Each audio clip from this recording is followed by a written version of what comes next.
voir comment faire un point de riz. Là, ça commence à devenir sympa. Le point de riz, c'est tout simple. C'est une alternance de points endroits et de points envers. On fait un point à l'endroit, un point à l'envers sur la ligne. Et ensuite, quand on construit l'ouvrage verticalement, on alterne aussi point endroit et point envers. Et ça va donner ça, le point de riz. Donc le point de riz, horizontalement, un point envers, un point endroit, un point envers, un point endroit. Et verticalement, au-dessus d'un point endroit, il y a un point envers, point endroit, point envers, point endroit, point envers. Alors, comment on fait ça? Si vous savez faire le point endroit et le point envers, c'est parti. On fait un point endroit avec la laine derrière, un point envers avec la laine devant, un point endroit, laine derrière, un point envers, laine devant. C'est presque hypnotique. Vous voyez là, juste, je me suis distrait 2 minutes en retendant le fil, je ne savais plus où j'en étais. Si jamais vous êtes perdu, vous ne savez plus si votre dernier point c'était un point endroit ou un point envers, il suffit de les regarder. Là où il y a la petite boule, c'est un point envers. Là où il y a les 2 jambes, c'est un point endroit. On voit pas bien les 2 jambes d'ailleurs. Voilà, on les voit mieux comme ça. Un point endroit. Et donc mon dernier point, là, c'est un point envers. Je vais donc repartir sur un point endroit. Hop, laine derrière, point endroit. Point envers. Point endroit. Point envers. Hop là, je l'ai un peu tendu celui-là. La laine qui glisse pas très bien. C'est une laine que j'ai détricotée qui frise un peu. Donc, point envers, point endroit, point envers et point endroit. Quand vous tricotez 21 mailles ou un nombre impair de mailles en point de riz, vous allez commencer par une maille endroit et finir par une maille endroit. C'est un point de repère. Si vous finissez par une maille envers, vous savez que quelque part vous êtes gouré. Et l'avantage du nombre impair de mailles, c'est que quand vous retournez votre ouvrage, vous faites exactement la même chose. Vous démarrez avec un point endroit, vous tricotez, vous finissez avec un point endroit. Il n'y a pas à se prendre la tête, ça va toujours être pareil.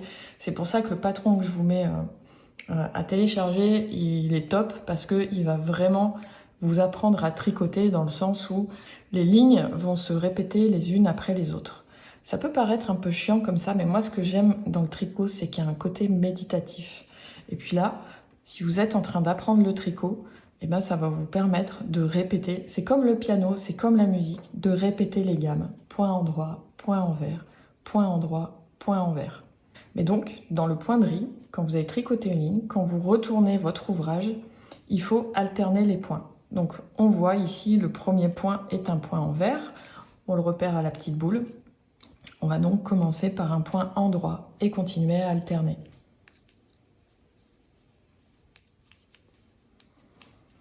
C'est parti pour la méditation. On pourrait presque faire de l'ASMR avec les bruits, le bruit des aiguilles. Donc, si je veux vérifier en cours de route, ici on voit, j'ai les 2 jambes, c'est un point endroit, donc par-dessus, moi je vais tricoter un point envers. Laine devant, hop, je passe de l'extérieur vers l'intérieur, je crochette la laine, et je la laisse tomber sur l'aiguille droite. Ensuite, ici on voit que c'est un point envers, il y a la petite boule, donc on va faire un point endroit avec la laine derrière, je crochette de l'intérieur vers l'extérieur, j'attrape la laine, je laisse tomber sur l'aiguille droite.